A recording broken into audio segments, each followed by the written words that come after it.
Greetings, gamers. Jim here again.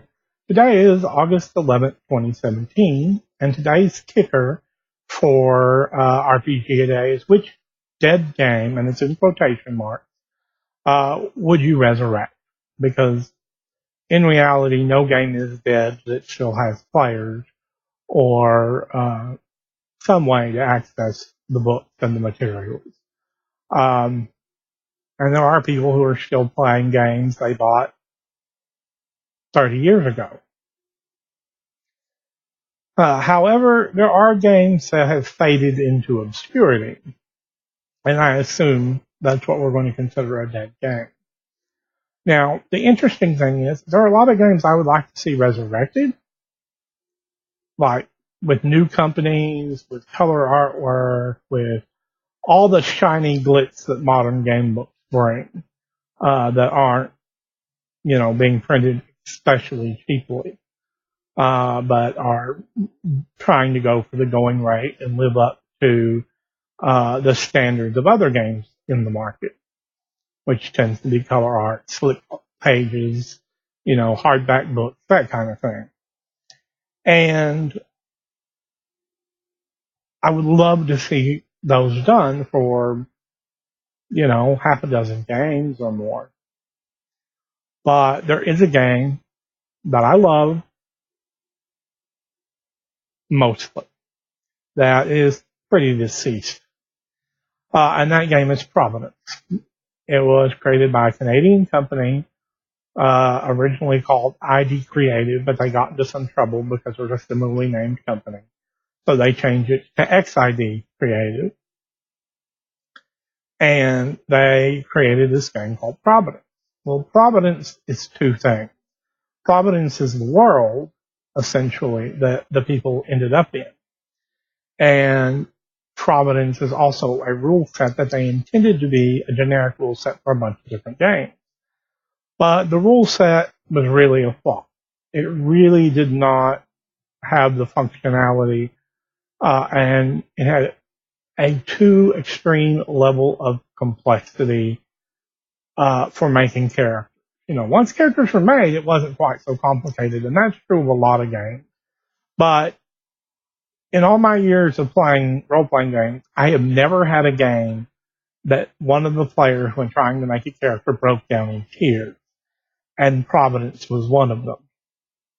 My friend was having someone make a character, and this young lady she stressed out over it and broke down because it was just too much for her to sort of information overload. And bless her heart. I can't blame her because it really is just too much, especially these days compared to a modern game. Even the most complex of today's games rarely meet the complexity of some of the older games on the market. And with good reason. People in large numbers prefer something different. Now, there's a good number that don't mind the complexity and enjoy the complexity, but they're getting older. Their group of peers is getting smaller, and there's no new magnum opus that draw them to unite them from all these little sub-fandoms within the gaming world. And Providence is obscure. Forgive me a second. And that obscurity means it will never see the light of day again, most likely. Even though the last time I checked, which has been several years ago, it may be close to 10 now, actually, somebody had licensed the IP and were working on doing a new edition, preferably with a new system. But I think at this time they were thinking of just converting a normal superhero system that was already out and open content like Mutants and Masterminds to the setting. Now, I wouldn't necessarily disagree with that because that makes good business sense because that game has an established fan base and they might be willing to try a mix of fantasy and superheroes. but it was truly a unique world. And we've had no sign or, indications that there's any life left in it in around a decade. And that was me trying to find out if it was available to license, because I would license it if I could. I probably would come up with a new system for it, definitely less complex than the old system, and probably make its system OGL so people can buy it for the system because it's OGL, or buy it for the setting. But the interesting thing about it is it had two books, not a GM's guide and a player's guide, but a rule book and a setting book. Setting book had pretty much no rules in it, except I think it had stats for one weapon, of all things, one device. And it mentioned a lot of detail. Now, this was, as I said, a fantasy and a superhero setting. But it didn't involve humans, it didn't involve elves, it didn't involve dwarves, it didn't have traditional dragons. Instead, the player characters were all members of this race that had what were called troopials, different sub-races, I guess you would say, different lineages. And those different lineages had different attributes. Some had leathery wings, and some had feathered wings. Some did no longer develop wings because they developed glider membranes instead. Some of them were born completely without anything. And that eventually formed a caste system, with the highest caste being the strongest flyers with wings. And that can make playing the game a little difficult when you have different caste systems, because there's always going to be somebody who's like, I want to play this. And you start reading and you find out they can't play with anybody else. It's amusing because this is quite similar to a decision I had to make very recently. A friend decided to run a 5th edition D&D game, and I was considering playing a paladin, but one of the paladins came from the Unearthed Arcana. It was, I don't remember, some specific oath, but their main thing was getting their enemies to stop and talk. True, they hit them with a stick or whatever, and that gave them a number of rounds that person was technically charmed, which is a weird mechanic. Do it anyway. But the idea was so they could make a truce and talk to the people instead of just killing people left and right. Now that character archetype, that type of paladin, would not work in 99% of D&D games. I would love to play it. I would love to have a game where it is a workable archetype for a player. But that's the same trouble caste can give you, is when you have two people who don't want to be seen with each other, and there's no modifying circumstances that they can explain it away, it creates problems for the GM, and that's not a good thing. Now, the setting was unique. It was set on the inside of the globe. It had seas and oceans on the inside of this globe. It had pillars that rose up to connect one side of the planet to the other. But nobody climbed beyond a certain point because there were just weird monsters there. Like you could fly up so high, but after a certain point, you just don't want to go anymore because there are very dangerous things up there. The sun at the center of the planet was a ball of magic that swelled during the day and shrunk during the night. So everybody had the same day-night cycle, no matter where on the planet they were. And depending on what troupial or sub-race you were, you had different combinations of traits. Some had better hearing and bad eyesight. Some were typically stronger. And they varied. They varied a lot. And then when you start adding in the caste differences of winged versus not winged, even though you might have been born to a winged mother and a winged father, there's no guarantee you're going to have one. So they were evolving to fit their closed environment. But the closed environment was beginning to fall apart. It was beginning to break down. Now, originally, it had been a prison for a godlike being they couldn't destroy. That godlike being splintered its energies, and those energies went into the world and formed plants and animals and a whole bunch of things in the world. But bits of it still coalesce together, and you get Elithorn, which was what it calls the Elithorn. You get Elithorn avatars, which are incredibly powerful supernatural monsters. Basically kaiju dragons, things that smash multiple cities and wade through armies and are hard to stop. So they had to deal with that as a threat. The planet falling apart as a threat.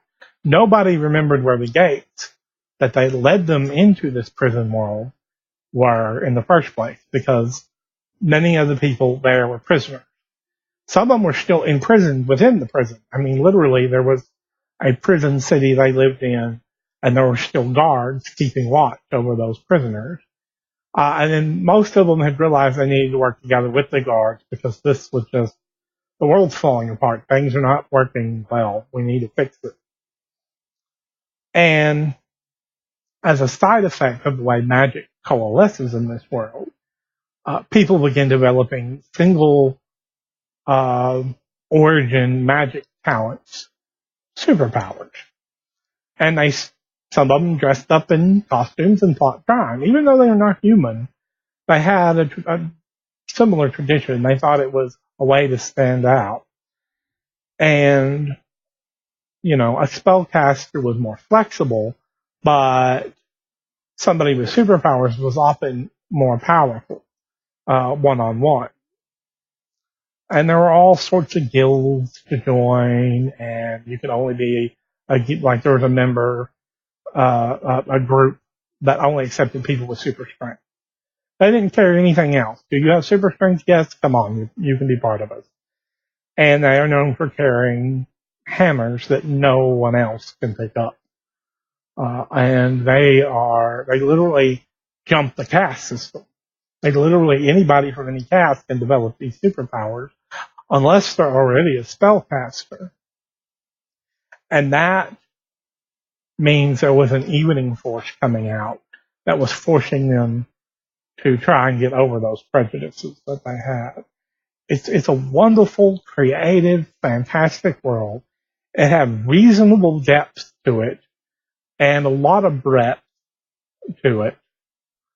But the rules for the game were atrocious. They were overly complex in the worst way. Skills were terrible. An example of this is that in order to be a doctor, you had to have so many science skills at a certain level. Then you had to have so many science skills, specifically sub-skills of science that were related to medicine, biology, chemistry, etc. And these all had to be at a certain level before you could buy the medicine skill. So you have to have 6 science skills, as an example, and 4 specific to medicine skills, and then you could get medicine. So it literally forced you into spending points into this tiered system that really didn't benefit you any more than okay, so I know a little bit about chemistry. I know a little bit about biology. Ooh, I'm a doctor. That should be assumed. They should have just been able to take medicine and all those sub-skills assumed. And the game did kind of sort of allow for that, but it was not a big focus. The game had, I think, 12 attributes, and then a number of derived statistics. Let me enunciate a little more clearly. And overall, its rules didn't really empower the spirit of the setting. And in many ways, that made it more difficult to become a universal system, which was their intent. than less, because they made a set of rules and then applied a world to it. But the world was the best part of it. And if the rules had fit with the setting, we'd still have versions of it out today. It wouldn't be hard to get. It wouldn't have vanished from the planet into the ethosphere. But it's still one of the settings I love the most. One of the games that I enjoyed the most in terms of just all of its movement in the story behind it. But I would definitely want a different game to play it. About a decade ago, I managed to contact the right person and ask if it could be licensed. And they said, no, unfortunately, it was already licensed out. And that was the last I've heard of it in a decade. You know, I asked for updates once and they said, you know, it's slow going or something. But we're talking a decade. I may be a slow writer, but I at least can write a new game, a new set of rules in under a decade. It might take me a long time, but I also suffer from, depression, and that eats into 99% of my creative time. So with 1% of my creative time that I can devote, I could still probably have written a new game system for Providence and collated the Providence setting into a condensed form that comes in the core book with fairly simple rules. The person who had it at the time considered licensing it out for some of the different OGL rules that were out at the time, like Mutants and Mastermind. And I think this was right before Mutants and Mastermind 2nd edition came out. So there's been a significant amount of time since then. And to my knowledge, no movement. Nobody else seems to care. It was just that obscure. And, I'm Facebook friends with one of the artists who did a lot of work on it. I follow them because I enjoy their art, and it did turn up in a lot of games besides Providence. But it's just dead. I mean, it's really thoroughly dead and extinct at this point in time. Now, tomorrow I could be wrong. I doubt it. It's unlikely. I wish I had more hope and optimism for it. That would be nice to have for something I enjoyed a great deal. But I don't think it's going to happen. I just don't think it's going to happen. Which is really a shame, because it would be nice to see a fantasy setting out there that's not just elves and dwarves and lion men and wolf men and, halflings. And that's what a lot of them are. Because people enjoy that. There's nothing wrong with that. I have Talislanta as well, and I love Talislanta, and it's very different. But Providence was trying to do something really different, and that may have hurt it. That may be why I'm one of the few fans who's still around who was like, hi, here I am, your lone fan waiting. But I do have a friend who's not an internet blogger in any way, shape, or form, who's also a fan. And in this day of Kickstarters, just showing some modern art and some of the background material, they could probably make the money up front to publish the game. But again, I don't know. I don't know whose hands it's in now. I don't know even who to contact to find that out anymore. So, just one of those things. And that's a game I wish I could resurrect. Most of the others have life left in them. They're still kicking and screaming a little bit. Excuse that. But I am actually going to leave it in this video because I have tried to shoot this video 15 times and my sound just cut off. So, we're done. Have a nice day. Enjoy your gaming. And thank you for watching. I appreciate it. I know I'm just a goober on the internet babbling, but it's nice to know a few of you out there pay attention.